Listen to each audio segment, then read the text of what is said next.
गुस्से में है मायावती, पार्टी पर कब्जे की साजिश का हुआ खुलासा। फौरन बाहर किए गए दो बड़े नेता। भतीजे आकाश आनंद के कान को भरने वाले नेताओं की अब खैर नहीं। अशोक सिद्धार्थ तो बस बहाना, असली निशाना कोई और था। ये कैसी बुआ जिसने भतीजे की टीम पर ही ले लिया एक्शन। ममता बनर्जी की गलतियों से कहीं सीख तो नहीं रही मायावती।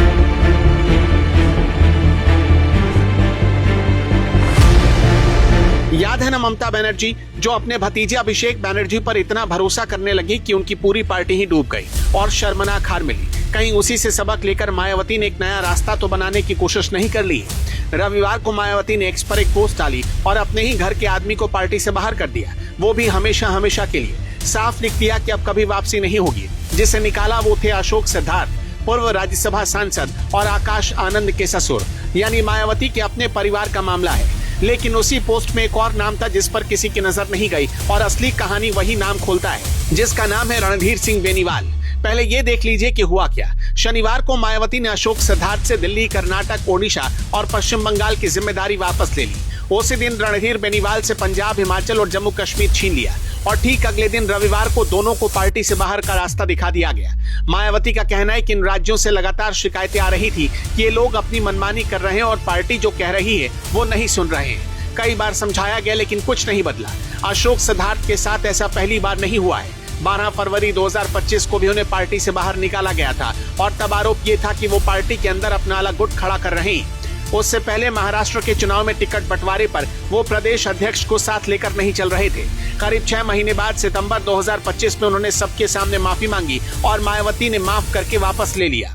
फरवरी 2026 में तो उन्हें फिर से नेशनल लेवल की बड़ी जिम्मेदारी दे दी गई, और अब अगस्त 2026 में उसी आदमी के लिए दरवाजा हमेशा के लिए बंद कर दिया गया। इस बार मायावती ने जो सबसे तीखी बात कही वो अलग है। उनका कहना है कि जिम्मेदारी छीनने के बाद मीडिया में जानबूझकर ये खबर फैलाई गई कि अशोक सिद्धार्थ को अब यूपी में नई जिम्मेदारी मिलने वाली है। मायावती के मुताबिक ये कोई अफवाह नहीं थी, बल्कि पूरी प्लानिंग के साथ फैलाई गई ताकि कार्यकर्ता कंफ्यूज हो जाए और 2027 के चुनाव की तैयारी कमजोर पड़ जाए। उन्होंने साथ में ये भी दोहराया कि यूपी में टिकट कौन पाएगा ये तय करने का हक सिर्फ और सिर्फ उनका है। अब आते हैं जरा आकाश आनंद पर, क्योंकि अशोक सिद्धार्थ उनके ससुर हैं और आकाश आनंद का अपना सफर तो और भी झूलने वाला रहा है। दिसंबर 2023 में मायावती ने उन्हें अपना वारिस घोषित किया था। मई 2024 में लोकसभा चुनाव के बीच एक बयान उन्हें कच्चा खिलाड़ी बताकर वारिस और नेशनल कोऑर्डिनेटर दोनों पद से हटा दिया गया।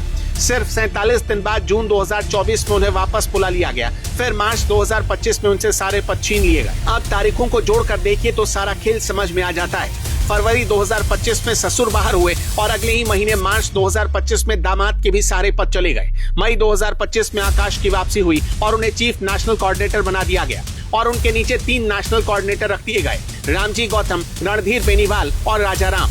सितंबर 2025 में ससुर की भी वापसी हो गई, और अब अगस्त 2026 में एक ही पोस्ट में ससुर भी गए और आकाश की उन 3 में से कड़ी रणधीर बेनीवाल भी चले गए। मतलब जो टीम आकाश आनंद के आसपास खड़ी की गई थी, उसी टीम के 2 सबसे मजबूत खंभे एक साथ गिरा दिए गए, और जो राज्य खाली हुए उनका बंटवारा उसी दिन कर दिया गया। रामजी गौतम को दोबारा पंजाब का इंचार्ज बना दिया गया, और आने वाले विधानसभा और लोकसभा चुनाव तक वही ये काम संभालेंगे। एक बात साफ करना जरूरी है, क्योंकि सोशल मीडिया पर बहुत कुछ चलाया जा रहा है। इस पूरे मामले में मायावती ने या पार्टी ने अशोक सिद्धार्थ पर पैसों के लेन देन का कोई आरोप नहीं लगाया। हालांकि कुछ मीडिया रिपोर्ट बताती है कि अशोक सिद्धार्थ पर ऐसा आरोप है। मनमानी और पार्टी की बात न मानना, ये तो खुद मायावती ने भी माना है कि अशोक सिद्धार्थ पार्टी की लाइन से अलग हटकर काम कर रहे थे। ये सारी लड़ाई मायावती की पार्टी बीएसपी की 2027 की तैयारियों पर असर डाल सकती है। यूपी का चुनाव सिर पर है, और बसपा ने भीकमपुर, अकबरपुर, सुल्तानपुर, सहारनपुर देहात और कानपुर देहात जैसी करीब 10 सीटों पर कैंडिडेट का ऐलान शुरू कर दिया है। 10 अगस्त को हाथरस तो 25 अगस्त को गौतम बुद्ध नगर के जेवर में बड़ा कार्यक्रम होने जा रहा है, और उसकी कमान आकाश आनंद के हाथों में। तो सवाल ये उठता है कि जिस भतीजे को चुनाव का चेहरा बनाकर आगे किया जा रहा है, उसी के 2 करीबी लोगों को चुनाव से ठीक पहले बाहर क्यों किया गया? आपको क्या लगता है? हमें कमेंट करके जरूर बताइएगा।